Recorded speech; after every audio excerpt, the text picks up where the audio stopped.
Hello friends, नमस्कार। I am C A Ved and welcome you on my YouTube channel.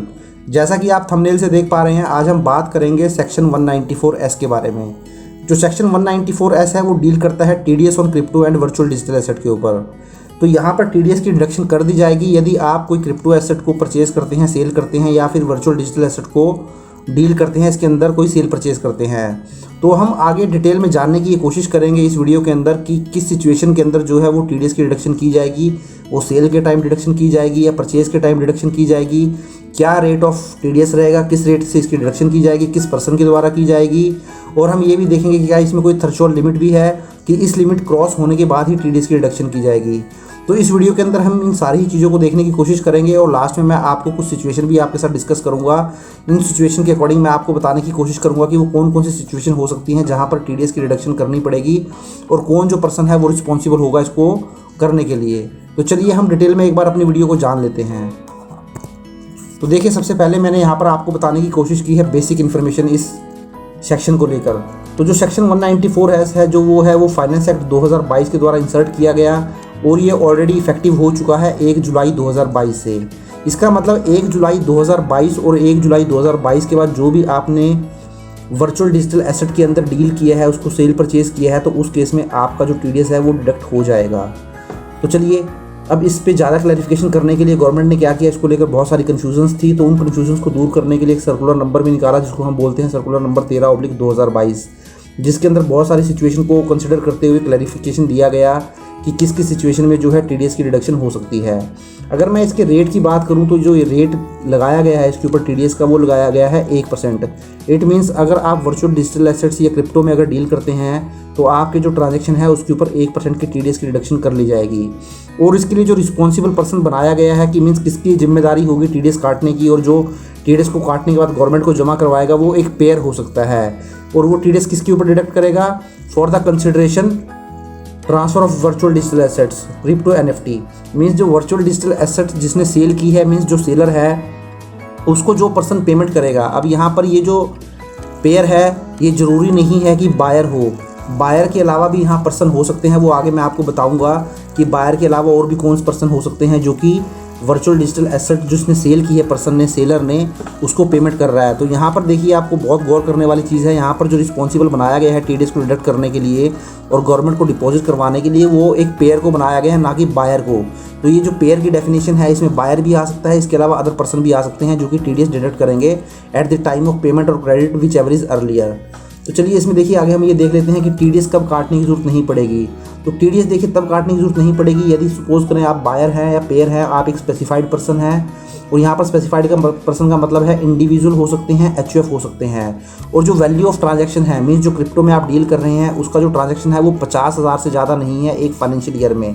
अगर मैं अब ये देखिए लिमिट जो है, ये सेक्शन तो एप्लीकेबल हो रहा है 1 जुलाई 2022 से, बट ये जो 50,000 की लिमिट है ये अप्रैल 2022 से ही देख ली जाएगी। मतलब अप्रैल 2022 से, अगर मैं इस फाइनेंशियल ईयर की बात करूँ, अप्रैल 2022 से लेके 31 मार्च 2023 तक जो भी आप ट्रांजैक्शन करेंगे और पूरे साल में जो ट्रांजैक्शन है अगर वो 50,000 से ज़्यादा क्रॉस नहीं करते हैं और आप एक स्पेसिफाइड पर्सन है, मीन्स इंडिविजुअल या एचयूएफ है, मैं आगे आपको बताऊंगा स्पेसिफाइड पर्सन का मतलब क्या है, देखिए यहाँ मैंने लिखा हुआ है, तो टीडीएस को डिडक्ट करने की ज़रूरत नहीं पड़ेगी। वहीं अगर आप एक पर्सन है, बायर हैं या पेयर हैं और आप स्पेसिफाइड पर्सन के अलावा कोई पर्सन है, मीन्स इंडिविजुअल या एचयूएफ के अलावा आप कोई पर्सन है, तो आप क्या हो सकते हैं? कोई कंपनी हो सकते हैं, आप कोई पार्टनरशिप फर्म हो सकते हैं, एलएलपी हो सकते हैं। तो मीन्स इंडिविजुअल या एचयूएफ को छोड़कर कोई भी अगर पर्सन है तो उस केस में जो लिमिट रखी गई है वो टीडीएस ना डिडक्ट करने की एक फाइनेंशियल ईयर में, जो कि अप्रैल से शुरू होता है और मार्च में ख़त्म होता है। जैसे मैंने आपको एग्जांपल दिया था, अप्रैल 22 से 31 मार्च 2023 मेरा करंट फाइनेंशियल ईयर है। तो 10,000 तक तो कोई टीडीएस अगर ट्रांजैक्शन 10,000 तक होगी तो किसी भी तरीके का टीडीएस की रिडक्शन नहीं करनी है। मीन्स जब ट्रांजैक्शन 10,000 रुपये क्रॉस करेगा तभी आपको टीडीएस की डिडक्शन करनी है। 10,000 तक आपको किसी भी तरीके की डिडक्शन नहीं करनी है। और स्पेसिफाइड पर्सन के केस में ये जो लिमिट है ये 50,000 रुपये है। तो देखिए कहीं ना कहीं दोस्तों जो लिमिट है उसमें काफ़ी फ़र्क है। जो स्पेसिफाइड पर्सन है, इंडिविजुअल या एचयूएफ है, उनके केस में ये लिमिट जो है वो 50,000 रखी गई है। इसका रीज़न क्या है? क्योंकि गवर्नमेंट भी जानती है कि जो इंडिविजुअल होते हैं, एचयूएफ होते हैं, और अगर वो स्पेसिफाइड पर्सन है, वो स्पेसिफाइड पर्सन यहाँ बताए हैं, वो भी मैं आपके साथ डिस्कस करूँगा, इनसे जो कंप्लाइंसेस है कराना है वो बहुत डिफिकल्ट हो जाता है। उधर अगर मैं इनके अलावा कोई पर्सन की बात करूँ, जो कंपनी है, फर्म है, एलएलपी हैं जो कि ऑलरेडी रजिस्टर्ड होती हैं, जीएसटी में भी रजिस्टर्ड हो सकती हैं, और ऑलरेडी एस्टेब्लिश जिनका बिजनेस होता है, जो कि पूरे कंप्लाइंसेस करती हैं, तो ऐसे लोगों से कंप्लाइंस करना गवर्नमेंट के लिए आसान पड़ता है, इसलिए उनकी जो लिमिट है वो केवल 10,000 रखी है। बट इंडिविजुअल और एचयूएफ के केस में ये लिमिट जो है 50,000 रखी गई है, क्योंकि यहाँ पर जो कंप्लाइंसेस कराना है इंडिविजुअल और एचयूएफ के केसेस में थोड़ा सा डिफिकल्ट होता है गवर्नमेंट के लिए। तो चलो ये इंडिविजुअल जो स्पेसिफाइड पर्सन इंडिविजुअल या एचयूएफ मैंने बताए थे, देखिए इसकी डेफिनेशन हम देख लेते हैं कौन हो सकते हैं। तो स्पेसिफाइड का पर्सन का मतलब होता है इंडिविजुअल या एचयूएफ, जो मैंने आपको ऊपर बताया था, who does not have any income under PGBP. Means आप एक इंडिविजुअल और एचयूएफ हैं, आपकी किसी भी तरीके की बिजनेस या प्रोफेशन से इनकम नहीं है। अगर मैं सिंपल सी भाषा में बात करूं, आपका कोई बिजनेस नहीं है, ना ही आप कोई प्रोफेशनल हैं, और अगर आप इंडिविजुअल और एचयूएफ हैं और आपका कोई बिजनेस या प्रोफेशन नहीं है, तो आप स्पेसिफाइड पर्सन की कैटेगरी में आ जाएंगे और आपके ऊपर जो लिमिट एप्लीकेबल हो जाएगी वो 50,000 की हो जाएगी। या दूसरी सिचुएशन क्या हो सकती है कि आप एक इंडिविजुअल और एचयूएफ हैं, आपकी बिजनेस और प्रोफेशन से कोई इनकम भी है, बट बिजनेस के केस में जो आपकी सेल है, ग्रॉस रिसिप्ट है, या जो आपका टर्नओवर है, जो बिजनेस आप कैरी कर रहे हैं, वो एक साल के अंदर 1 करोड़ रुपए से ज़्यादा नहीं है। वहीं अगर आप कोई प्रोफेशन कैरी करते हैं, तो उस केस में जो आपको उस प्रोफेशन से ग्रॉस रिसिप्ट आती है वो आपकी 50 लाख रुपए से ज़्यादा नहीं होनी चाहिए। तो पहली सिचुएशन तो ये है कि इंडिविजुअल एचयूएफ हैं, आपकी कोई बिजनेस या प्रोफेशन से इनकम नहीं है। बट अगर बिजनेस और प्रोफेशन से इनकम है, तो आपकी जो बिजनेस है उससे जो सेल है, ग्रॉस टर्नओवर है या ग्रॉस रिसिप्ट है, वो 1 करोड़ से ज़्यादा नहीं होनी चाहिए। और प्रोफेशन के केस में जो ग्रॉस रिसिप्ट है आपकी, वो 50 लाख रुपए से ज़्यादा नहीं होनी चाहिए। यदि ये दो कंडीशन में से कोई कंडीशन सेटिस्फाई हो जाती है, तो आप स्पेसिफाइड पर्सन की कैटेगरी में आ जाएंगे। मीन्स आप वो इंडिविजुअल या एचयूएफ मान ली जाएंगे, और उस केस में जो ट्रांजैक्शन की लिमिट देखी जाएगी पूरे साल में टीडीएस ना कटने की, वो 50,000 रुपये देखी जाएगी। अब ये जो लिमिट आपको देखनी है, देखिए यहाँ ये भी बताया गया है, ये उस फाइनेंशियल ईयर में देखी जाएगी immediately preceding the financial year in which the VDA is transferred. Suppose आपने ये जो फाइनेंशियल ईयर है 22-23, इसमें आपने वीडीए ट्रांसफ़र किया है, मीन सेल किया है आपने वर्चुअल डिजिटल करेंसी को, क्रिप्टो को, तो इसका जो पिछला साल था 21 और 22, इस फाइनेंशियल ईयर के अंदर आपकी ये लिमिट चेक कर ली जाएगी। उसी के बेस पे डिसाइड किया जाएगा कि आपको जो टीडीएस है वो डिडक्ट करना है या नहीं करना है, अगर वो 50,000 या 10,000 की क्या लिमिट होगी। तो चलिए, ये तो हुई दोस्तों बेसिक इन्फॉर्मेशन की बात। अब हम आगे डिटेल में देखते हैं कुछ सिचुएशन को, बट उससे पहले मैं आपको ये भी बताना चाहता हूँ, जैसा कि आप जानते ही हैं, अगर आपको क्रिप्टो पर, वर्चुअल डिजिटल एसेट पर कोई प्रॉफिट होता है, तो स्ट्रेट फॉरवर्ड ही वहाँ पर आपको 30% टैक्स पे कर देना है। सपोज करें अगर आपको 1 लाख का कोई प्रॉफिट हो जाता है, तो उसके ऊपर आपको 30% के हिसाब से 30,000 का टैक्स पे कर देना है। बट अगर मैं टीडीएस की बात करूँ, तो दोस्तों टीडीएस जो है आपके लिए नुकसानदायक नहीं है। वो इसलिए नहीं है क्योंकि टीडीएस जो कटता है वो ऑटोमेटिकली आपके पैन नंबर पे डिपॉजिट करवा दिया जाता है डिडक्टर के द्वारा, और कहीं ना कहीं उसका बेनिफिट आप अपने इनकम टैक्स की रिटर्न के अंदर क्लेम कर लेते हैं। अगर आपकी कोई टैक्स की लायबिलिटी बनती है, सपोज आपकी जो टैक्स की लायबिलिटी बनी, जब आप अगले साल, अगर मैं बात करूँ 31 जुलाई 2023 तक अपनी रिटर्न को फाइल करेंगे, तो 100 रुपये की लायबिलिटी बनती है, और आपका, जैसा कि आप जानते हैं, अगर आप डील करते होंगे तो 10 रुपये का अगर आपका किसी ने टीडीएस काट रखा होगा, तो उस केस में आपको 90 रुपये ही पे करने पड़ेंगे टैक्स के फॉर्म में। अगर सपोज पहले ही आपका कोई टैक्स 0 बनता है, तो उस केस में जो ये आपका टीडीएस डिडक्ट हो रखा है, ये आपको जो 10 रुपये है, ये आपको रिफंड मिल जाएगा। तो आप बोल सकते हैं जो टीडीएस की रिडक्शन हो रही है, कहीं ना कहीं ऐसा नहीं है कि ये आपके लिए नुकसान वाली बात है। बस ये है कि इमीडिएट बेसिस पे जो आपको पैसा मिलेगा वो टीडीएस डिडक्ट होकर मिलेगा, और जो टीडीएस आपका डिडक्ट हुआ है वो आपके पैन नंबर पर डिपॉजिट हो जाएगा। वो आप जब अपनी इनकम टैक्स की रिटर्न सबमिट करेंगे, वहाँ पर इसको रिफंड करवा सकते हैं। अगर आपकी टैक्स लायबिलिटी नील है, अगर कुछ टैक्स लायबिलिटी आपकी बनती है, जैसे मैंने यहाँ बताया था, अगर 100 रुपये आपकी बनती है और 10 आपका टीडीएस कटा है, तो आपका 10 रुपये एडजस्ट होकर 90 रुपये ही आपको पेमेंट करनी पड़ेगी। तो टीडीएस को लेकर आपको ज़्यादा घबराने की ज़रूरत नहीं है। ये आपके कोई नुकसान वाली बात नहीं है, आपका ही पैसा है, वो इनडायरेक्ट वे में आपको दिया जा रहा है इन द फॉर्म ऑफ टीडीएस। तो चलिए हम कुछ और प्रोविजन को इसको देख लेते हैं। ये मैं आपसे इसलिए डिस्कस कर रहा हूँ क्योंकि टीडीएस को लेके भी एक नेगेटिविटी फैलाई जा रही है कि 30% जो है टैक्स लग चुका है, अब टीडीएस भी लगा दिया है। टीडीएस लगा दिया है, बट वो आपके लिए नुकसानदायक नहीं है, वो आपका ही पैसा है, वो आपको ही मिल जाएगा in the form of refund या in the form of adjustment from tax liability at the time of filing your income tax return. तो चलिए अब हम कुछ एग्जांपल्स को देख लेते हैं। तो एग्जांपल को देखने से पहले सबसे पहले मैं आपको ये बताता चलूँ कि जो टीडीएस है, no TDS on buy and crypto of VDA. Means अगर आप वर्चुअल डिजिटल एसेट या क्रिप्टो को परचेज करते हैं तो उस पर कोई टीडीएस नहीं है। जो टीडीएस डिडक्ट होगा वो केवल सेल पे ही होगा। अगर सपोज करें, मैं आपका ही एग्जांपल लूँ, अगर आपने सपोज करें 100 रुपये की वर्चुअल डिजिटल एसेट परचेज कर ली हैं, और इधर आपने 100 रुपये की जो वर्चुअल डिजिटल एसेट है, क्रिप्टो हैं, वो सेल कर दी हैं, तो देखिए जो आपने परचेज़ की हैं 100 रुपये की, और इसका आप सपोज करें 20 रुपये एक कॉइन आपका आता है, कोई भी कॉइन आप लेते हैं, तो यहाँ आपको जो है 5 क्वांटिटी मिल जाएगी कॉइन की, क्योंकि आप परचेज़ कर रहे हैं 20 का एक है तो 20 पंजे 100 या 25 या 100, तो आपको यहाँ पर 5 क्वांटिटी परचेज हो जाएगी और टीडीएस वीडीएस नहीं कटेगा। बट यही अगर आप सेल करते हैं तो देखिए यहाँ पर 100 रुपये जो अगर आपने सेल किया है, तो अगर आपका 1% TDS कटता है तो 1 रुपया, सपोज मैं मान लेता हूँ आपका 1% जो TDS हो गया वो 1 रुपया हो गया, तो इस केस में क्या होगा, 100 में से 1 रुपया आपका TDS कट जाएगा, 99 रुपीज़ आपकी पॉकेट में आएगा, जो 1 रुपया है वो आपका TDS डिपॉजिट हो जाएगा। तो इस तरीके से देखिए जो बाय होती है, बाय के केस में आपका TDS एप्लीकेबिलिटी नहीं है, इसकी जो TDS की एप्लीकेबिलिटी है वो सेल के ऊपर है। अगर आप कोइन को सेल करते हैं या क्रिप्टो को सेल करते हैं, NFT को सेल करते हैं, तो उस केस में जो TDS है वो काट लिया जाएगा पेयर के द्वारा। वो बायर भी हो सकता है, अदर पर्सन भी हो सकते हैं। तो चलिए अब हम कुछ एग्जांपल्स यहाँ ले लेते हैं। तो पहला ट्रांजैक्शन जो है वो मैंने कवर किया है, जहाँ पर पीयर टू पीयर ट्रांजैक्शन होते हैं। मीन्स एक मिस्टर ए है, एक मिस्टर बी हैं, इनके बीच में कोई थर्ड पार्टी नहीं है। तो मिस्टर ए क्या होते हैं, ऐसे ट्रांजैक्शन कम ही होंगे क्योंकि मैक्सिमम जो ट्रांजैक्शन होते हैं वो ब्रोकर या एक्सचेंज के थ्रू ही होते हैं। बट ये भी एग्जांपल आपको समझाना जरूरी है।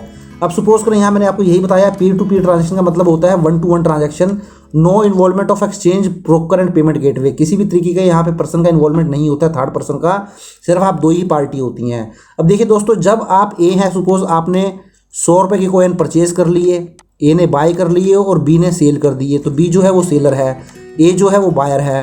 तो ए ने क्या किया, 100 रुपये के कॉइन बाय कर लिए, क्योंकि यहाँ पर मिस्टर बी जो है उन्होंने डायरेक्टली ही इनको 100 रुपये के कॉइन जो है वो सेल कर दिए हैं। तो देखिए दोस्तों, यहाँ पर ए जो है मिस्टर बी को आइडेंटिफाई कर सकते हैं। मिस्टर ए को पता है बी कौन है जिससे वो ये जो कॉइन है वो परचेज कर रहे हैं, क्रिप्टो के जो कॉइन है वो परचेज कर रहे हैं।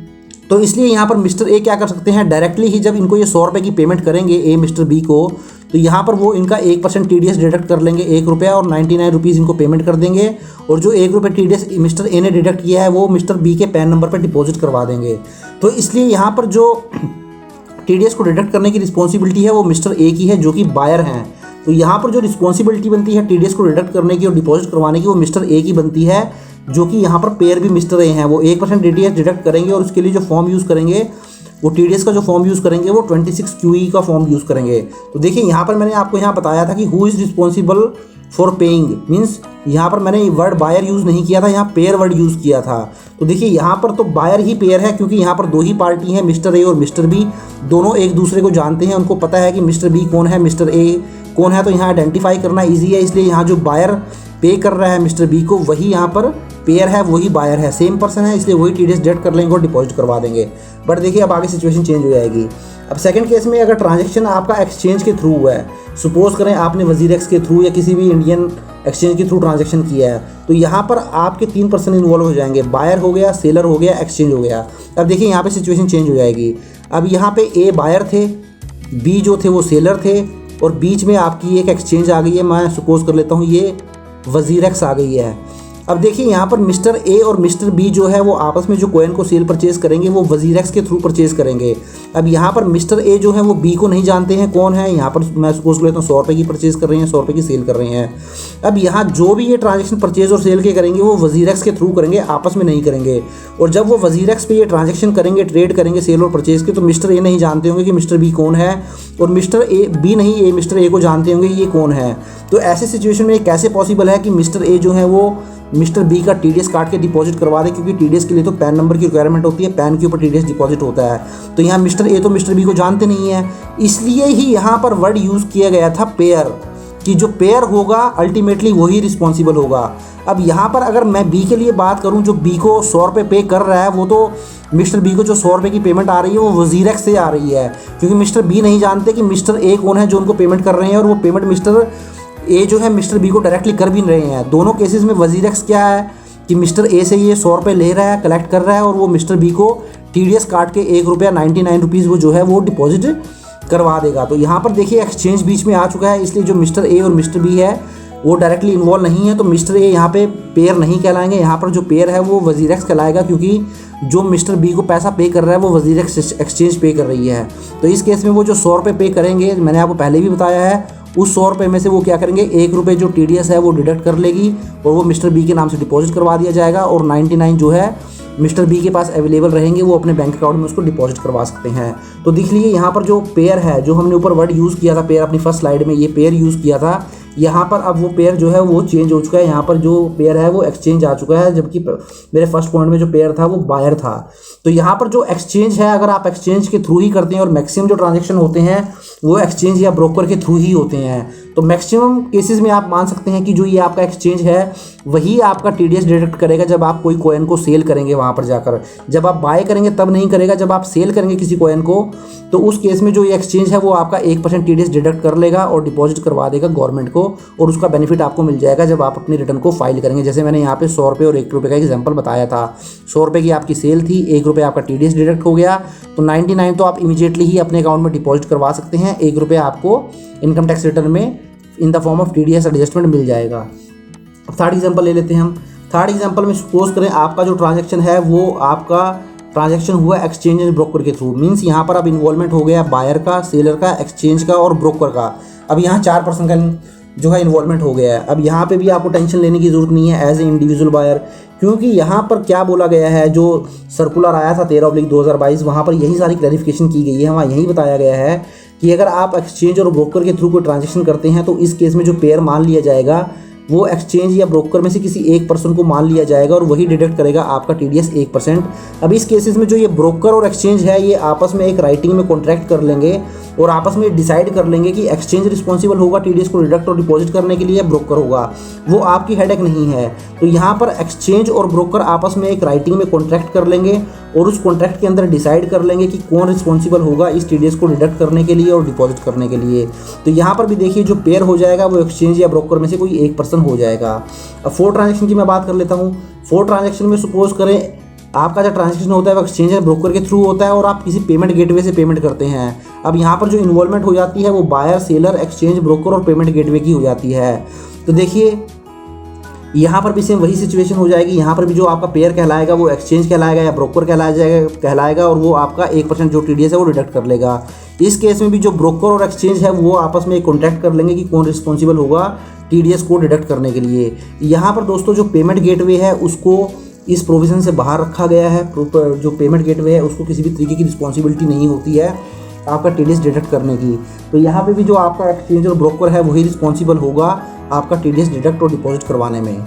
अगर मैं इसकी क्रक्स की बात करूँ, लास्ट स्लाइड में मैंने आपको यही बताया, अगर मैं इसकी क्रक्स की बात करूँ, मैक्सिमम अगर मैं बात करूँ तो मैक्सिमम जो ट्रांजेक्शन्स होते हैं आपके क्रिप्टो एक्सचेंजेस के थ्रू ही रूट होते हैं। तो ये जो सिचुएशन है, मेरी जो फर्स्ट सिचुएशन है, ये जो सिचुएशन है ये बहुत ही रेयर होती है।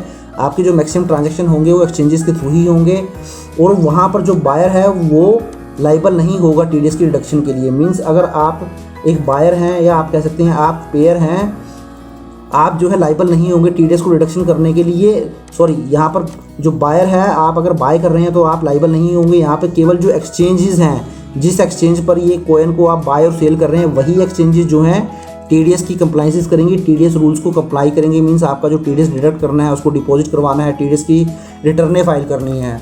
तो अगर मैं सिंपल सी भाषा में बात करूँ, आप एक इंडिविजुअल हैं और आप क्रिप्टो में डील करते हैं, बहुत ज़्यादा एक्सचेंजेस के थ्रू ही आप डील करेंगे। ऑब्वियस ही बात है, सेल परचेज़ करेंगे तो आपको घबराने की ज़रूरत नहीं है। आप जो परचेज़ करेंगे उसके ऊपर किसी भी तरीके की डिडक्शन होगी नहीं, और जो आप सेल करेंगे उस पर भी जो TDS डिडक्ट किया जाएगा, जो भी आप सेल की वैल्यू होगी उस पर 1% का TDS डिडक्ट कर लिया जाएगा। जैसे मैंने आपको ऊपर एग्जांपल बताया था, 100 रुपये अगर है तो उस पर 1% 1 रुपया बन जाता है। तो वो एक्सचेंज क्या करेगी, आपका 1 रुपया डिपॉजिट करवा देगी गवर्नमेंट के पास और 99 रुपये आपको दे देगी इमीडिएट बेसिस पे, जो कि आप अपने बैंक अकाउंट के अंदर ट्रांसफ़र कर सकते हैं और उस 1 रुपये को आप इनकम टैक्स की रिटर्न को फाइल करते हुए उसको क्लेम कर सकते हैं। तो आपको किसी भी तरीके की हेडेक लेने की ज़रूरत नहीं है। सारी जो टेंशन है वो एक्सचेंजेस के पास है, क्योंकि एज एन इंडिविजुअल गवर्नमेंट को भी ये बहुत डिफिकल्ट हो जाएगा आप लोगों से रिटर्न की फाइलिंग करवाना या उसका कंप्लाइंसेस करवाना। तो इसलिए आपको किसी भी तरीके की टेंशन लेने की ज़रूरत नहीं है। एक्सचेंजेस रिस्पॉन्सिबल होंगी। जैसे आप पहले क्रिप्टो में ट्रेड करते थे, आज भी आपको ऐसे ही करना है। सिंपली आपको एक्सचेंज आपका TDS डिडक्ट करा के डिपॉजिट करवाती रहेगी। आप अपने इनकम टैक्स की रिटर्न फाइल कर लीजिएगा 31 जुलाई 2023 तक और उसको रिफ़ंड करवा लीजिएगा या अपने इन जो टैक्स की लायबिलिटी होगी उसमें एडजस्ट करवा लीजिएगा। तो दोस्तों आशा करता हूँ वीडियो आपको अच्छा लगा होगा। If you like the video please share and subscribe my channel and click on the bell icon and press all so that you will get all the notification of my upcoming videos. Thank you very much. Have a nice day. Take care.